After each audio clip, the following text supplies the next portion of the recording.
Video like जरूर कर लीजिए और ऐसे वीडियो लगातार फ्री में पाने के लिए चैनल को तुरंत सब्सक्राइब कर लीजिए और बेल आइकन को जरूर टैप कर लीजिए ताकि आगे भी सारे वीडियो आपको मिलते रहे। यूट्यूब में फॉलो करते हैं तो प्लीज ये वाला फ्री टेलीग्राम चैनल जरूर ज्वाइन कर लीजिएगा। सारे नोटिफिकेशन सारे अपडेट यहीं पे आते हैं, ध्यान रखिए। दोस्तों, आज की इस वीडियो में हम लोग बात करेंगे समान नागरिक संहिता यूनिफॉर्म सिविल कोड, जिसे कि यूसीसी के नाम से भी जाना जाता है। जितने भी प्रश्न यहाँ से बन सकते हैं, जो भी इंपॉर्टेंट तथ्य एक एक करके सबको समझेंगे। तो चलिए शुरू करते हैं आज के इस इंटरेस्टिंग सेशन को।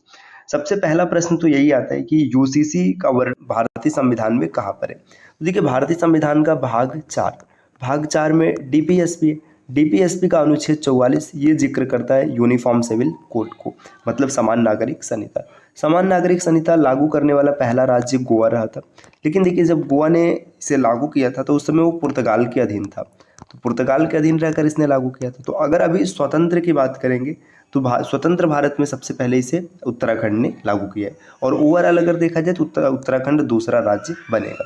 तो क्या क्या प्रश्न बन सकते हैं, एक एक करके सबको समझते हैं। देखिए, यहाँ पर दिया समान नागरिक संहिता मतलब यूनिफॉर्म सिविल कोड यूसीसी एक ऐसा विधिक ढांचा है जिसका उद्देश्य देश के सभी नागरिकों के लिए विवाह, तलाक, संपत्ति और उत्तराधिकार जैसे व्यक्तिगत मामले में एक समान कानून स्थापित करना है, भले ही वे किसी धर्म या समुदाय से संबंधित हो। वर्तमान में भारत में विभिन्न समुदायों के लिए अलग अलग व्यक्तिगत कानून प्रचलित है।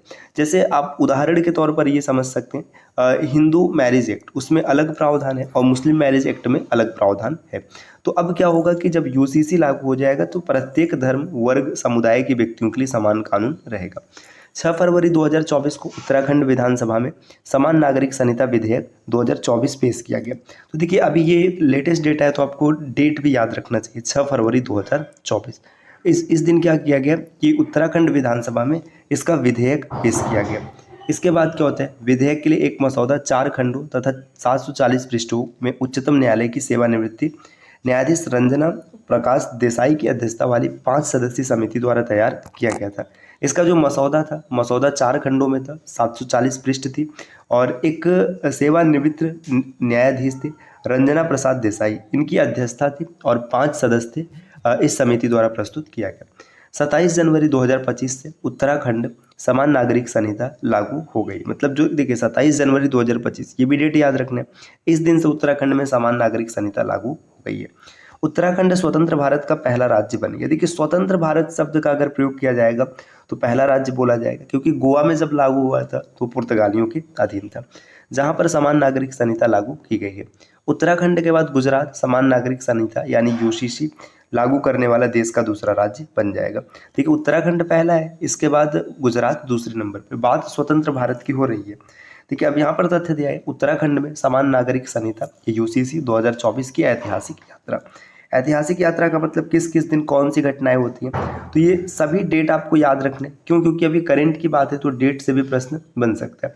ठीक है, साथ यहाँ पर सबसे पहले हम लोग देखेंगे 27 मई 2022 यूसीसी पर विशेषज्ञ समिति का गठन किया गया। 2022 में विशेषज्ञ समिति का गठन है। इसके बाद देखिए 2 फरवरी 2024 ये डेट मतलब यहाँ पर है, यूसीसी पर विस्तृत रिपोर्ट प्रस्तुत की गई। 8 फरवरी 2024 राज्य विधानसभा द्वारा अधिनियमित अनुमोदित प्रस्तुत किया जाता है। 8 मार्च 2024 भारत के राष्ट्रपति द्वारा अधिनियम अनुमोदित किया जाता है। फिर 12 मार्च 2024 यूसीसी उत्तराखंड अधिनियम 2024 जारी किया गया। 18 अक्टूबर 2024 यूसीसी नियमावली प्रस्तुत होती है और 27 जनवरी 2025 यूसीसी लागू कर दिया जाता है। देखिए, यहाँ पर आप देख सकते हैं समानता द्वारा समरसता समान नागरिक संहिता उत्तराखंड 2024। इसके बाद आगे क्या होता है, देखिए यूसीसी में क्या है समझिए बहुत ही आसान भाषा में। तो आसान भाषा में आप समझ सकते हैं। सबसे पहले यूसीसी क्या है, मतलब यूनिफॉर्म सिविल कोड का मतलब है कि देश के सभी लोगों के लिए शादी, तलाक, संपत्ति, विरासत जैसे निजी मामलों में एक ही कानून हो, चाहे वे किसी धर्म या समुदाय से हो, इससे कोई प्रभाव नहीं पड़ता है। अभी भारत में ये नियम अलग अलग है, जैसे हिंदू, मुस्लिम, ईसाई और अन्य समुदायों के अपने पर्सनल लॉ हैं। यूसीसी लाने से ये सब एक समान हो जाएंगे। अब उदाहरण के तौर पर इसे समझाया गया ताकि ये चीज़ें आसान हो जाए। मान लो एक हिंदू और एक मुस्लिम दोस्त है। हिंदू दोस्त की शादी टूटे तो उसे कोर्ट में लंबी प्रक्रिया से गुजरना पड़ता है, लेकिन मुस्लिम दोस्त के लिए तलाक के नियम शरीयत से चलते हैं, जो अलग है। यूसीसी आएगा तो दोनों के लिए एक ही नियम होगा। जैसे तलाक के लिए कोर्ट जाना पड़ेगा और एक ही प्रक्रिया होगी। इससे पहले क्या हुआ करता था, जैसे मुस्लिमों के लिए प्रावधान अलग है, ईसाइयों का प्रावधान अलग है, लेकिन यूसीसी जब लागू हो जाएगा तो सब एक जैसे हो जाएंगे। अब भारत की कुछ कम्युनिटीज़ हैं, इसका विरोध क्यों करते हैं, इसका कारण समझिए। अब कई समुदायों को लगता है कि यूसीसी उनके धर्म और परंपराओं को खत्म कर देगा, जिसका कुछ कारण जैसे देखिए, मुस्लिम समुदाय को क्या लगता है, उनके पास शरीयत आधारित नियम है, जैसे 4 शादियां करने की इजाज़त या तलाक में मेहर का प्रावधान। यूसीसी से ये सब बदल जाएगा और उन्हें लगता है कि उनकी जो धार्मिक आज़ादी है वो समाप्त हो जाएगी। तो मुस्लिम कम्युनिटी इसलिए परेशान है। देखिए, उदाहरण के तौर पर एक मुस्लिम पुरुष दूसरी शादी करना चाहे, लेकिन यूसीसी में एक ही शादी के नियम हो तो ऐसा नहीं कर पाएगा। तो सामान्य सी बात है, उनके शरीयत का नियम टूटेगा तो मतलब उन्हें थोड़ा सा ठेस पहुंचेगा।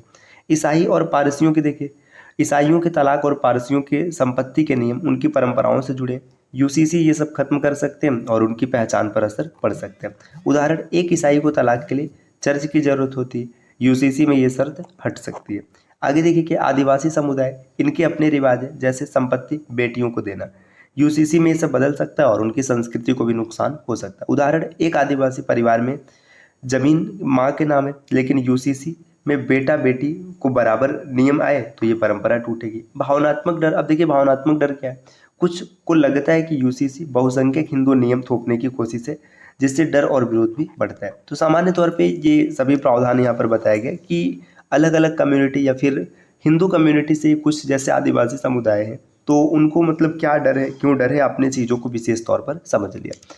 अब ये यूसीसी मतलब संविधान सम्मत है कि नहीं, तो सीधी सी बात है भाई, संविधान सम्मत है, क्योंकि यूसीसी भारत के संविधान के हिसाब से चल रही है।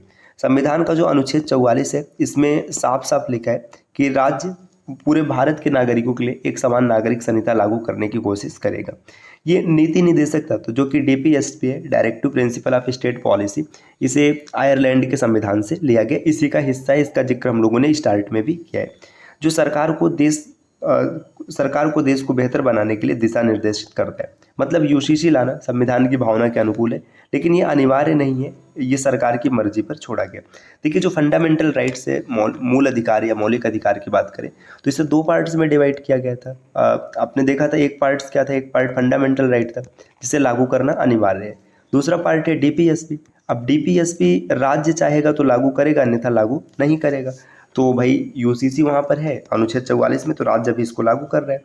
इसके बाद देखिए, फिर इसे पूरे भारत में अभी तक लागू क्यों नहीं किया गया भाई, जब संविधान के भाग 44 में तो पूरे भारत में क्यों नहीं लागू किया गया। तो यूसीसी को लागू न करने की कई वजह है। सबसे पहला, धर्म और संस्कृति का संवेदनशील मुद्दा है। भारत में लोग अपने धर्म और परंपराओं से बहुत मजबूती से जुड़े हुए हैं। यूसीसी से इनमें बदलाव होगा तो विरोध और तनाव बढ़ सकता है। सरकार डरती है कि इससे सामाजिक एकता को नुकसान न हो पाए। उदाहरण, जैसे 3 तलाक पर कानून बना तो मुस्लिम समुदाय का एक हिस्सा नाराज हुआ। यूसीसी इससे भी बड़ा बदलाव है तो विरोध और बड़ा हो सकता है। आगे देखिए, राजनीतिक कारण क्या है। यूसीसी को लागू कर सकने वाली पॉलिटिकल पार्टियों को डर है कि कुछ समुदाय इसे वोट के खिलाफ इस्तेमाल करेंगे। विपक्ष का तर्क है कि ये धर्म के खिलाफ है।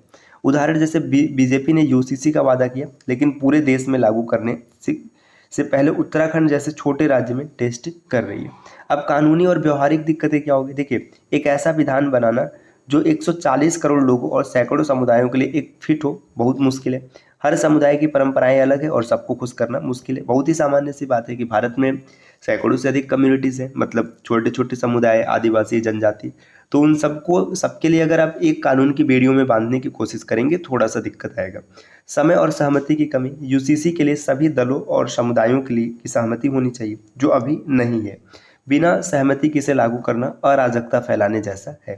जैसे गोवा में यूसीसी जैसा कुछ है, लेकिन वहाँ की परिस्थितियाँ अलग है। पूरे भारत में ऐसा करना बहुत ही मुश्किल हो जाएगा।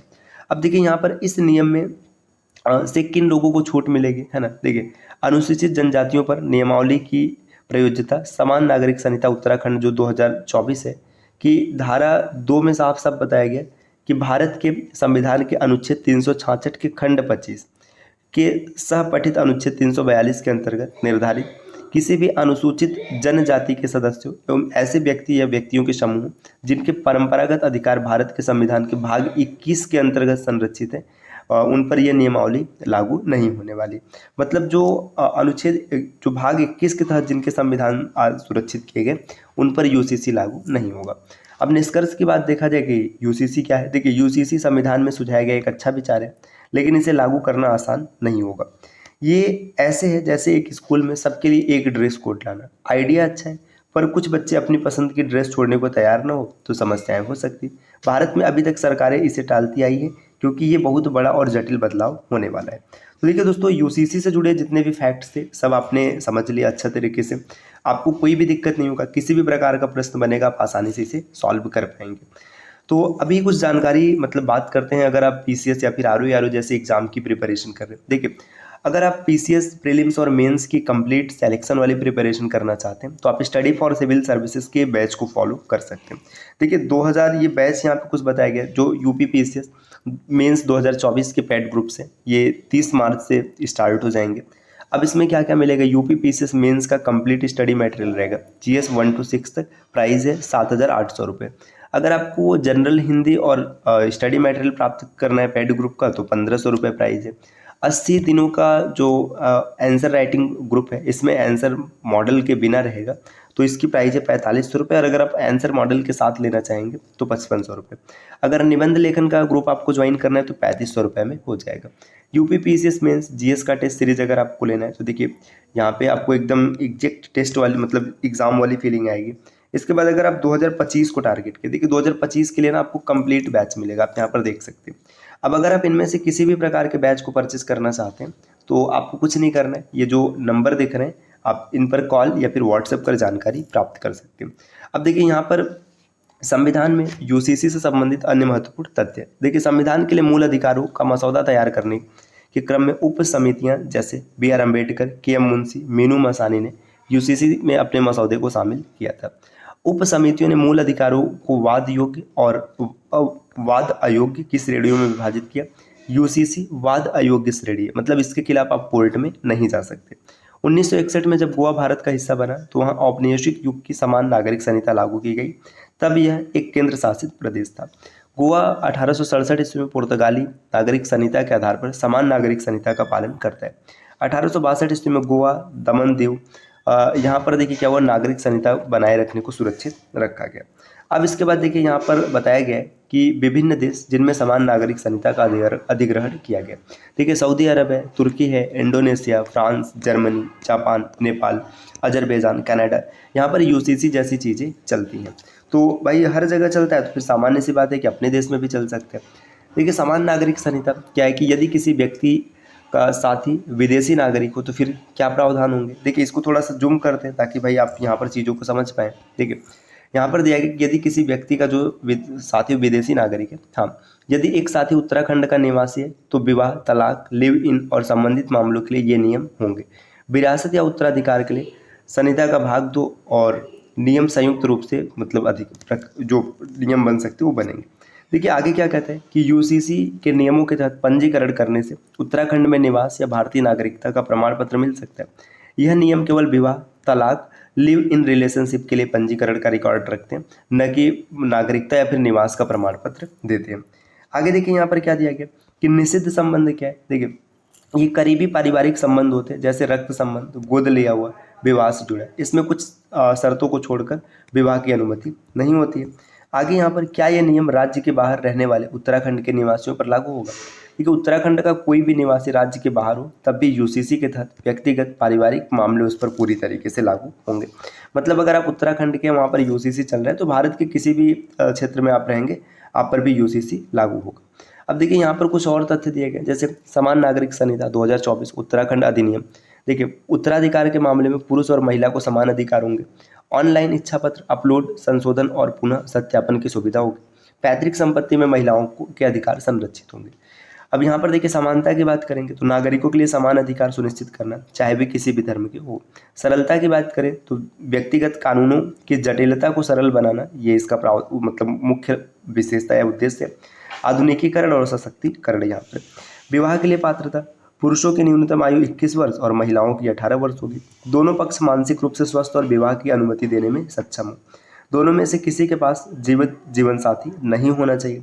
निषिद्ध संबंध के दायरे में न आते हों ये अमान्य होगी। बहुविवाह, बहुपतित्व, हलाला, इद्दत और 3 तलाक जैसी परंपराएं अमान्य रहेंगी। तो ये कंप्लीट क्लास रही यूनिफॉर्म सिविल कोड पर। उम्मीद है कि आपको पसंद आई होगी। इस प्रकार के वीडियोस को और देखने के लिए आप चैनल को सब्सक्राइब कर सकते हैं। अगर आप ROE या फिर UPPCS जैसे एग्ज़ाम की तैयारी करना चाहते हैं तो आप टीम के पेड कोर्सेज को ज्वाइन कर सकते हैं, जिसके लिए आप ये स्क्रीन पर दिख रहे किसी भी नंबर पर कॉल या फिर व्हाट्सएप कर जानकारी प्राप्त कर सकते हैं। मिलते हैं साथियों आपसे अगली वीडियो में कुछ नई इन्फॉर्मेशन के साथ, तब तक के लिए नमस्कार।